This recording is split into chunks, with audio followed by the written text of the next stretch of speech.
Parabéns, pastor. Que a graça e a paz do nosso Senhor e Salvador Jesus Cristo seja sobre a tua vida, meu irmão, minha irmã. É uma alegria estar de volta aqui. Olha, eu estou desde agosto do ano passado apoiando a Segunda Igreja Batista em Jardim Gramacho, mas aqui fui membro por mais de 6 anos e eu fui discípulo do pastor Eliseu e muito aprendi. E se eu estou lá nesse trabalho, foi por confiança do amigo no nosso trabalho. E ele me indicou para aquela igreja e lá estamos. Assumimos a igreja dia 18 de dezembro do ano passado e estamos ali. E Deus, já tenho visto o que Deus tem feito naquele lugar. Mas tudo graças à amizade, à lealdade, à confiança desse homem de Deus, né? E eu agradeço muito à igreja, né, porque me acolheu aqui, a mim e minha família, e fomos muito felizes aqui neste lugar, assim como você também pode ser feliz aqui neste lugar, porque aqui é lugar para todos, e tem sempre algo para você realizar no reino de Deus, amém? Nós não somos chamados para banco, nós somos chamados para fazer algo para o Senhor. Então descubra aí o seu chamado, o propósito pelo qual o Senhor te chamou, e viva com intensidade, porque é isso que vai trazer para a sua vida uma completude. Você só consegue se realizar quando está desenvolvendo aquilo pelo qual o Senhor te chamou. Você crê nisso? Diga amém? Sem delongas, né? Falar de sucesso, né? Eu vejo um ministério de sucesso, um ministério exemplo, né? Um ministério exemplar, um ministério a ser seguido. Eu vejo muitas iniciativas do pastor Eliseu e, com certeza, a gente que o acompanha esse tempo, a gente vai aprendendo, vai acolhendo e, com certeza, nem tudo podemos aplicar, porque cada igreja tem a sua especificidade, mas algumas coisas podemos aplicar à realidade da nossa igreja para ver a igreja crescer e prosperar. Temos um homem de Deus dinâmico, né, um homem de Deus comprometido, engajado nesta obra e, acima de tudo, que ama a sua igreja. Mas, como tema da mensagem, evidências do êxito de um ministério pastoral. É algo que, ao acompanhar todo o processo de uma igreja, você consegue perceber essas evidências de sucesso. Sucesso no sentido de êxito, né? As coisas que dão certo. Como um texto de apoio, eu estarei lendo aqui, 1 Coríntios, no capítulo 9, a partir do versículo 14. Olha só o que nos diz o apóstolo Paulo. Assim ordenou também o Senhor aos que anunciam o Evangelho, que vivam do Evangelho. Mas eu, diz Paulo, de maneira nenhuma destas coisas usei, e não escrevi isso para que assim se faça comigo. Porque melhor me fora morrer do que alguém fazer vã a minha glória. Esta é a minha glória. Porque se anuncio o Evangelho, não tenho de me gloriar, pois me é imposta essa obrigação. E ai de mim, se não anunciar o Evangelho. E por isso, se o faço de boa mente, terei prêmio. Mas se de má vontade, apenas uma dispensação me é confiada. Logo, que prêmio tenho? Que, evangelizando, proponha de graça o Evangelho de Cristo, para não abusar do meu poder no Evangelho. Porque, sendo livre para com todos, fiz-me servo de todos para ganhar ainda mais. E fiz-me como judeu para os judeus, para ganhar os judeus. Para os que estão debaixo da lei, como se estivera debaixo da lei, para ganhar os que estão debaixo da lei. Para os que estão sem lei, como se estivera sem lei. Não estão sem lei para com Deus, mas debaixo da lei de Cristo. Mas isso para ganhar os que estão sem lei. Fiz-me como fraco para os fracos, para ganhar os fracos. Fiz-me tudo para todos, para por todos os meios chegar a salvar alguns. E eu faço isso por causa do Evangelho, para ser também cooperador, participante dele. Não sabeis vós que os que correm no estádio, todos na verdade correm, mas um só leva o prêmio? Correi de tal maneira que o alcanceis. E todo aquele que luta, de tudo se abstém. Eles o fazem para alcançar uma coroa corruptível. Nós, porém, uma incorruptível, pois eu assim corro, não como a coisa incerta, assim combato, não como combatendo no ar. Antes, subjugo o meu corpo e o reduzo à servidão, para que, pregando aos outros, eu mesmo não venha de alguma maneira a ficar reprovado. Que o Senhor possa aplicar essa palavra aos nossos corações, amém? Esse é o texto de Paulo. Paulo aqui ele está defendendo o seu ministério, que estava sendo questionado ali por alguns falsos mestres. Falsos mestres diziam até que Paulo estava ali pregando o evangelho por ganância e nada mais. Para você ver que no ministério, o próprio Paulo passou por essas incompreensões, passou por essas situações.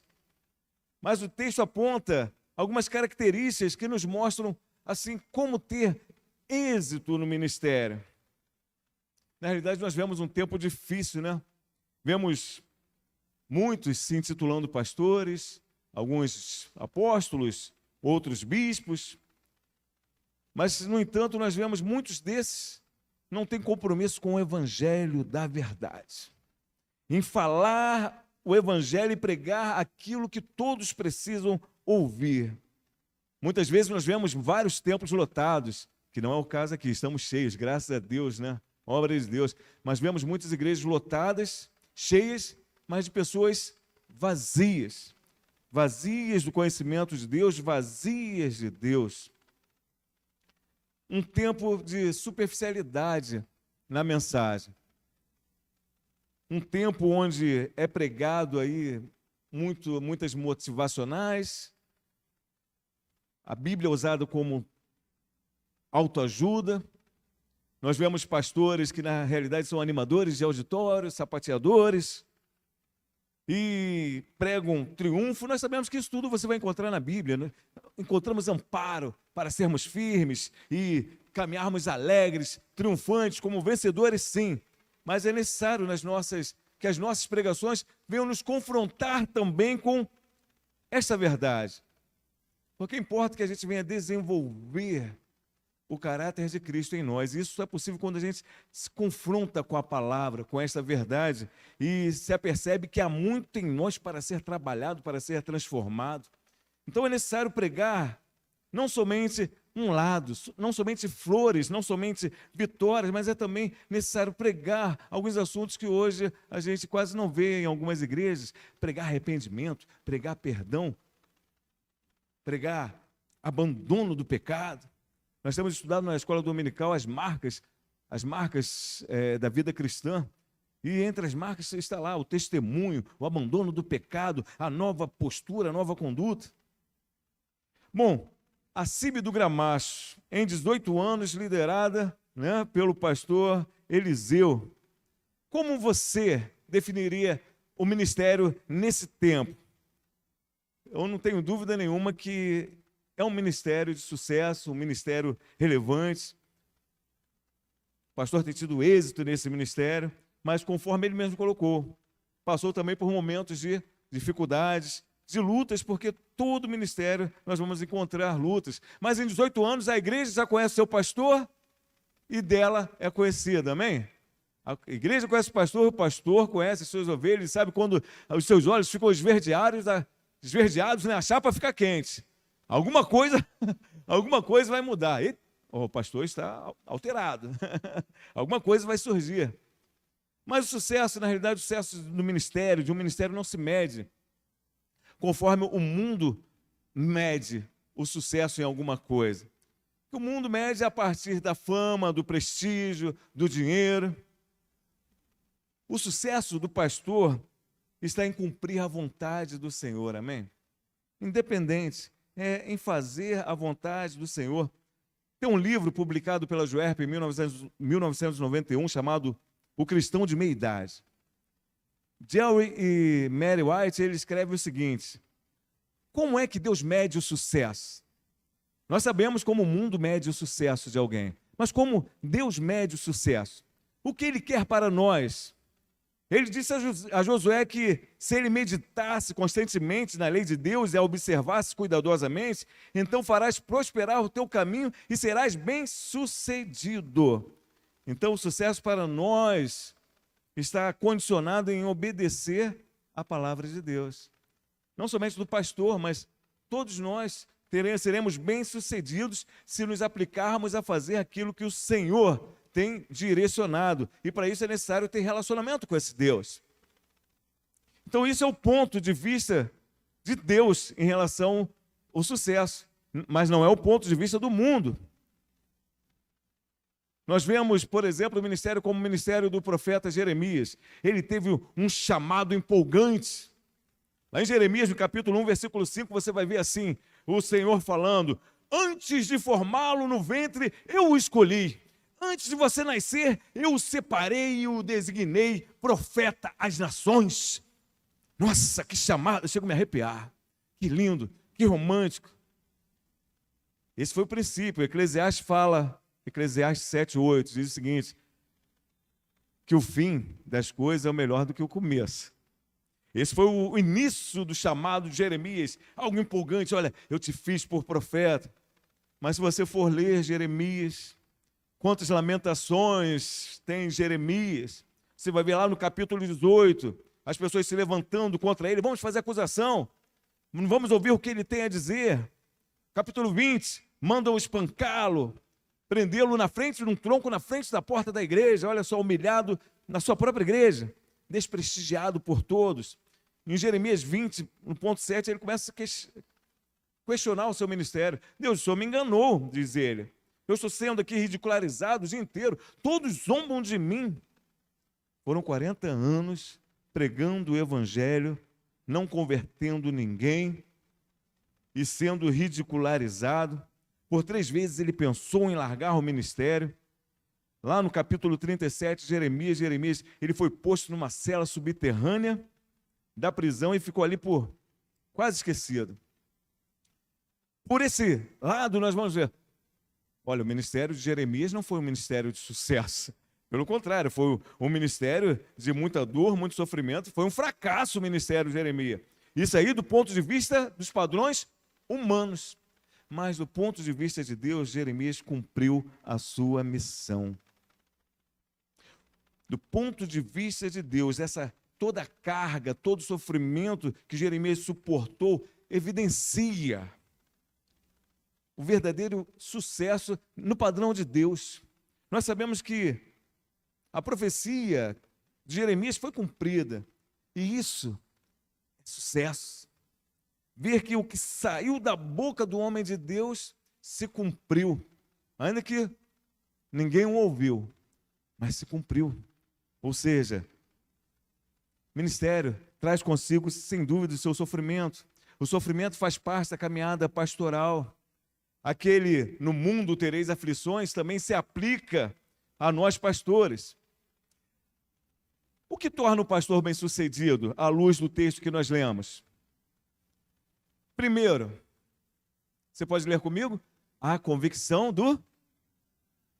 Isso é um primeiro ponto que pode tornar um pastor bem-sucedido. É ter a convicção do seu chamado. O que diz 1 Coríntios 9,16? Se anuncio o evangelho, não tenho de que me gloriar, pois sobre mim pesa essa obrigação. Porque ai de mim se não pregar o evangelho.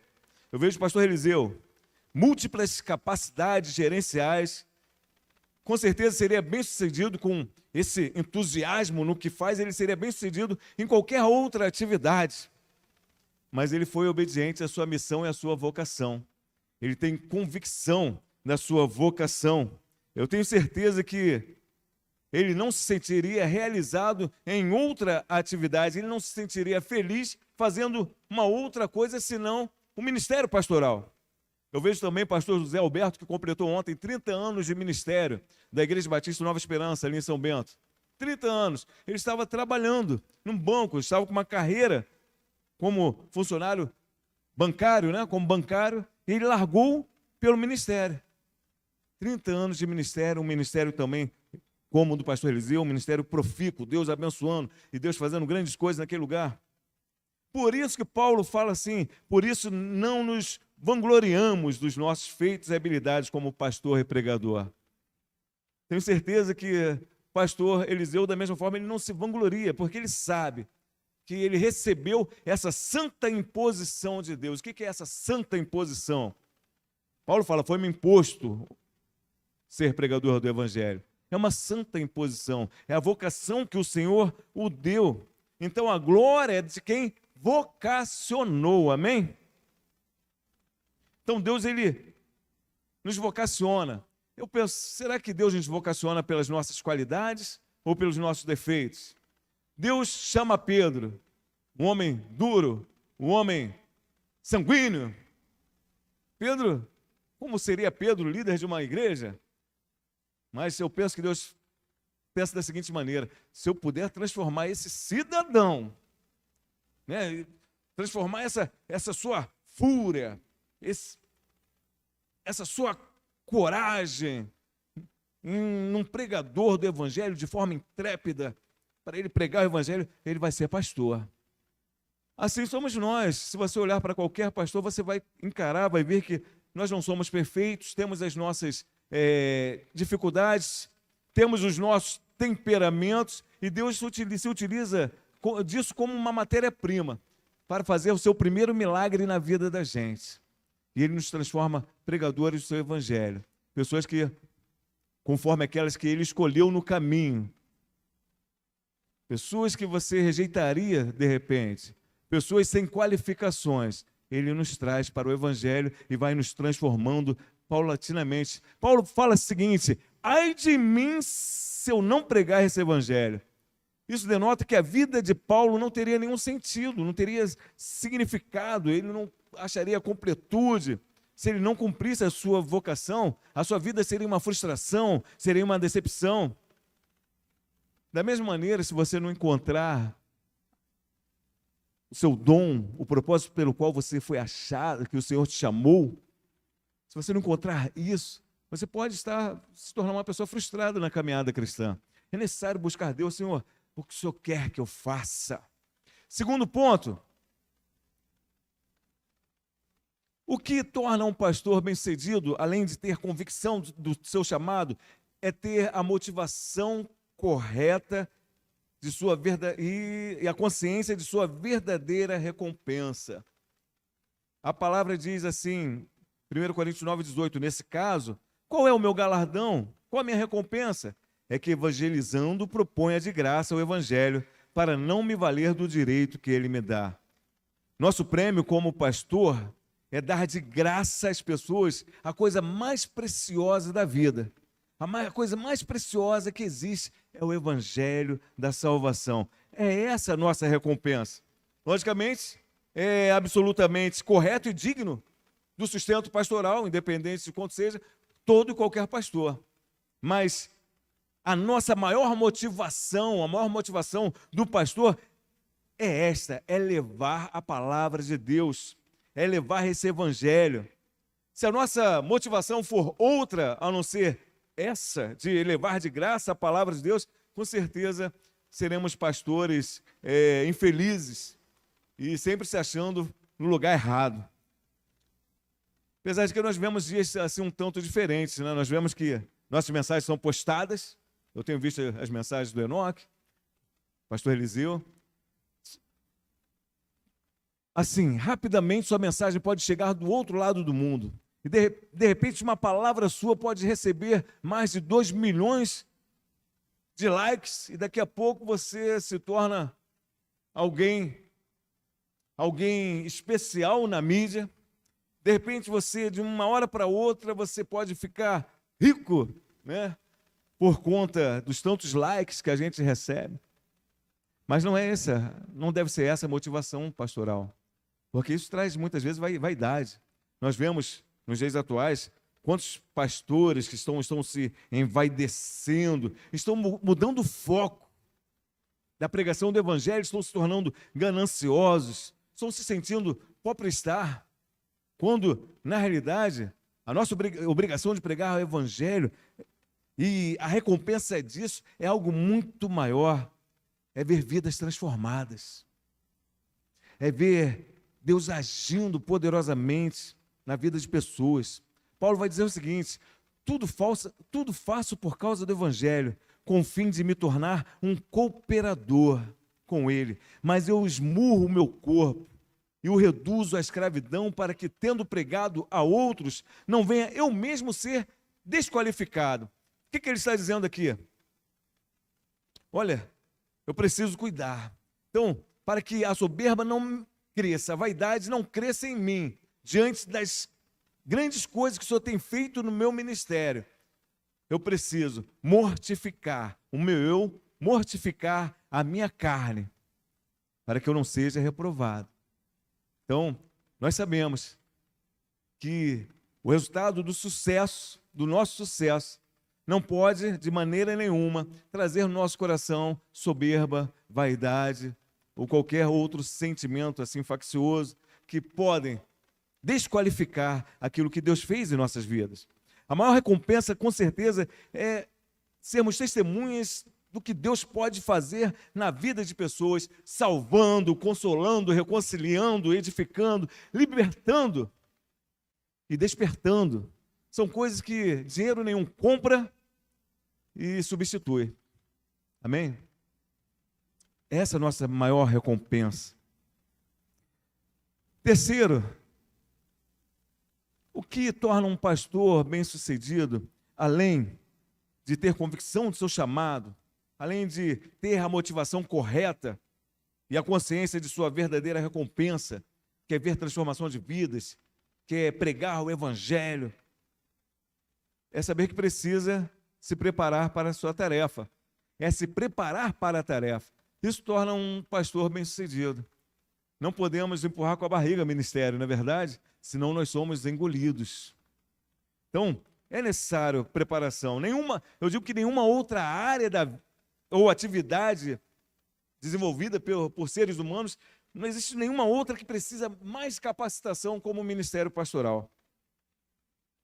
Sabe por quê? Porque o ministério pastoral é a única que é realizada por um ser humano que lida com valores eternos, com a vida eterna das pessoas.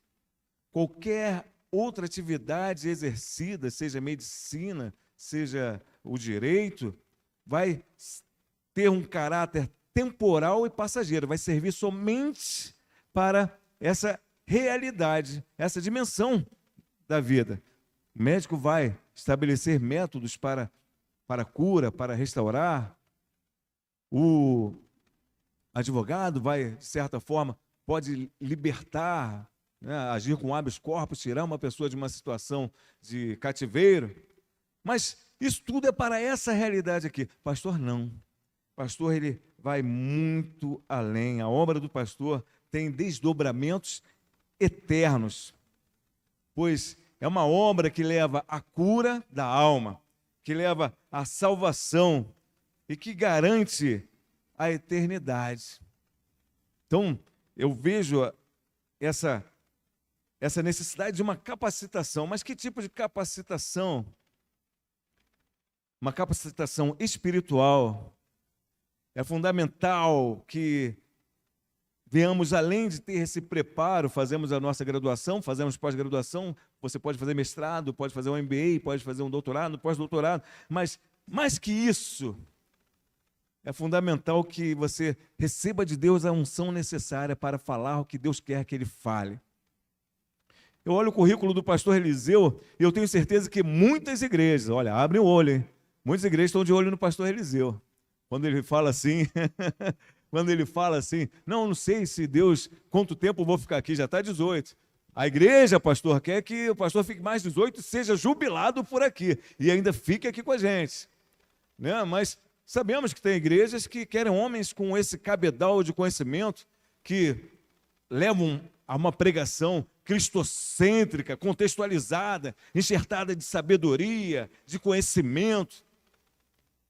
Isso o torna um exímio, um excelente pregador do Evangelho.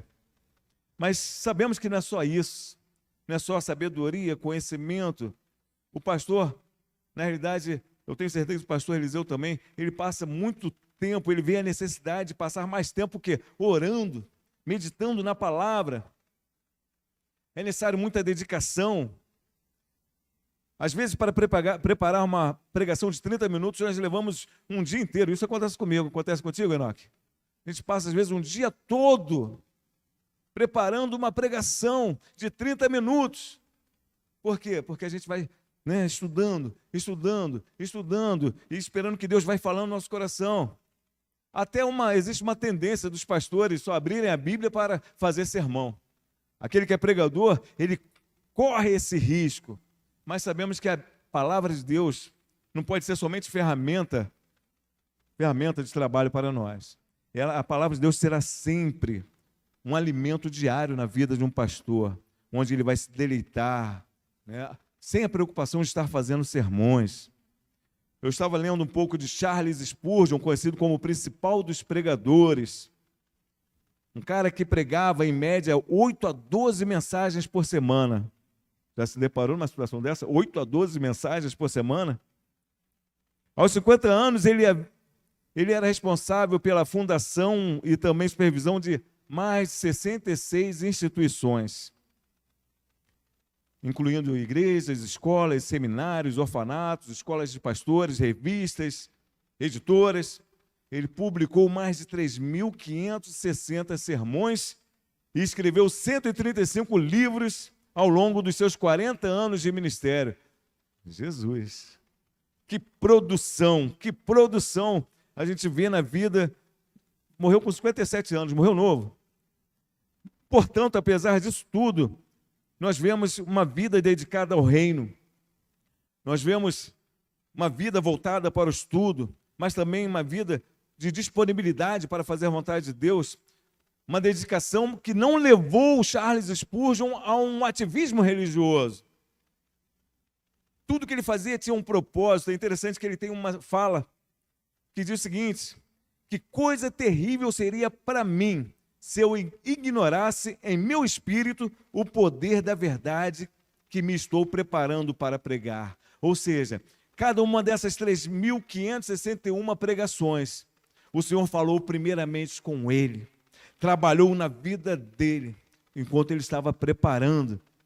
Quando Deus nos dá uma palavra, essa palavra arde primeiramente no nosso coração inflama, independente dos recursos teológicos e hermenêuticos que estamos usando para a preparação da palavra. O Espírito Santo nos enche, ele nos inspira. E sem o Espírito Santo, a nossa pregação não passa de um mero discurso.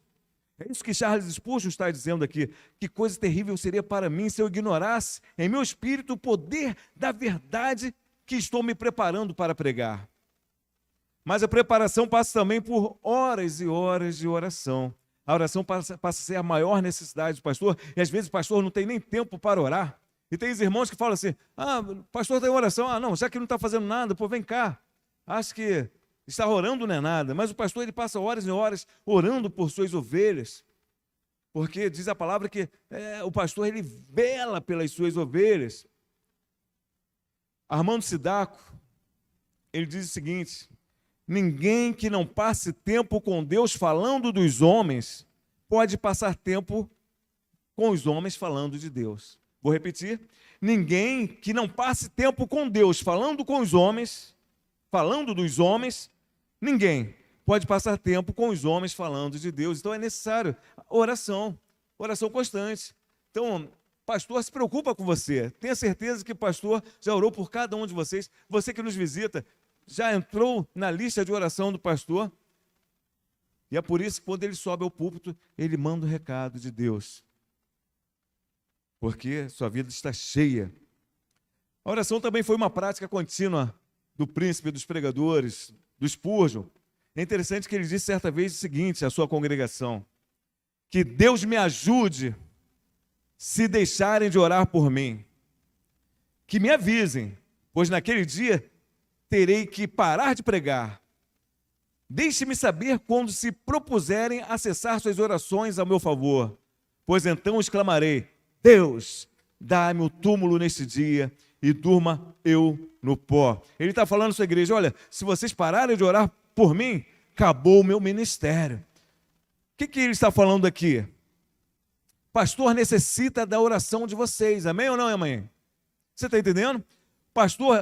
Todo pastor necessita da oração, de cobertura de oração da sua igreja. Então, igreja, ore pelo seu pastor. Eu quero fechar para mais um ponto.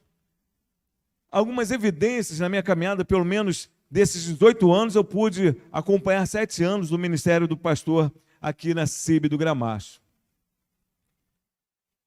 E eu posso constatar algumas evidências do sucesso ministerial nesses 18 anos. Que evidência? É aquilo que vai revelar o porquê, ou revelar o sucesso, como está dando certo e vai continuar dando certo. Primeiro, nós vi nesse tempo que a igreja teve um crescimento um crescimento saudável. A igreja é um organismo vivo. A igreja é como um bebê, né? Ainda que ela seja uma instituição reconhecida com o seu CNPJ, tem um templo, a igreja somos nós, um organismo vivo. Então deve ter, todo organismo vivo, ele deve ter um crescimento gradativo, é por etapas, ele vai se desenvolvendo. Como nós, de uma única célula, né? Nos tornamos um embrião, aí nós nascemos, aprendemos a engatinhar, e aprendemos a andar e vamos crescendo. Isso é um crescimento saudável, né? O crescimento é um tanto lento, é passo a passo, é dia a dia. E eu pude acompanhar o crescimento dessa igreja. Porém, eu vejo igrejas que em 2 anos, né? Igrejas que crescem por explosões, tudo com estratégias midiáticas, né? Projetos midiáticos, crescem em número, rapidamente. Mas não vemos na multidão de pessoas engajadas no serviço do reino. O contrário daqui. O crescimento saudável faz com que você vá crescendo também no conhecimento da palavra e da verdade do Senhor. Agora, em determinadas igrejas que explodem assim, crescimento vertiginoso em pouco tempo, é como um inchaço, é como um tumor, é como um mioma, é algo que não é saudável. Não é saudável. Mas eu posso ver que o crescimento da igreja, eu acredito, desde o início até então, eu vejo o crescimento da igreja, né, de uma forma saudável. Na realidade, todo pastor sonha em ver a sua igreja cheia. E eu acredito que o pastor Eliseu está vivendo isso. Isso é maravilhoso. Isso é certo, você desejar um crescimento, mas não um crescimento a qualquer custo. Há quem pense assim, quanto mais ovelha, melhor o pastor. Mas sabemos, na verdade, que quem dá o crescimento é Deus quem dá o crescimento. Dá para crescer sem apelações, sem mistificações. Dá para crescer pregando o evangelho da verdade, sem invenção de doutrina, sem pirotecnias. Até porque o crescimento não é um trabalho do pastor, e sim do Espírito Santo de Deus, amém? Porque um prega, o outro rega, né? Paulo prega, Apolo rega, mas quem dá o crescimento, diz a palavra, é Deus. É Deus quem dá o crescimento. A qualidade da igreja e de suas ovelhas são resultado de um crescimento saudável. Você vai ver ovelhas saudáveis, comprometidas com o reino, curadas, restauradas, vivendo um novo em sua vida, quando o crescimento dela é saudável.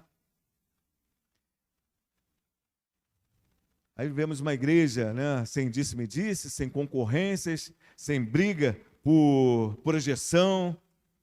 Não vemos isso aqui. Vemos uma igreja que caminha